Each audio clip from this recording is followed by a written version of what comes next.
आज बाबूच्या नाश्त्यासाठी मी कटलेट बनवणार होते. त्यासाठी लागणाऱ्या भाज्या म्हणजेच बटाटा, रताळे, वाटाणे, बीट, गाजर हे मी कालच उकडून घेतलं होतं आणि त्यात आता चवीनुसार फक्त जिरेपूड, काळी मिरी आणि थोडंसं मीठ घातलं होतं. मीठ मी बाबूला आत्ता सुरू केलं आहे. बाकी साखर मी त्याला अजूनही देत नाही. No biscuit, no sugar, no chips हे मी सगळ्यांना आधीच सांगितलं आहे.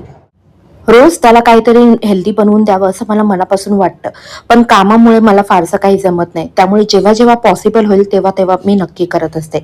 कधी कधी तो आवडीने खातो, कधी कधी अजिबात खात नाही. आज रात्रीच्या जेवणाला मला सुट्टी होती, कारण आमच्या समोर ज्या आंटी राहतात त्यांच्याकडे आम्हाला आज जेवण होतं. सो मला वेळ होता तर मी हे कोथिंबीर आणि मिरचीचा डबा नीट लावून घ्यायचं ठरवलं. कोथिंबीरसाठी मी हे बेकोचे टॉवेल्स यूज करते, यात बऱ्यापैकी ती नीट राहते. माझी ही कामं आवरली आणि आम्ही आंटीच्या घरी गेलो त्यांच्या मदतीसाठी. माझ्या संपूर्ण प्रेग्नन्सीमध्ये माझे जर जेवणाचे लाड कुणी केले असेल तर ते या आंटीने. डाळ, भात, लिट्टी चौका, चटणी, सॅलड असा आजचा मेनू होता. जेवण खूपच टेस्टी झालं होतं.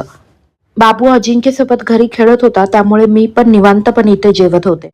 आम्ही इकडच्या तिकडच्या खूप गप्पा मारल्या आणि पोटभर जेवण केलं. आजची मस्ती इथेच संपली नाही, तर आम्ही आज त्यांच्याकडे झोपायला पण गेलो होतो. बाबूची इथे वेगळीच मस्ती सुरू होती. आज आम्ही सगळ्यांनीच खूप एन्जॉय केलं. चला तर मग भेटूया नेक्स्ट ब्लॉग मध्ये. बाय.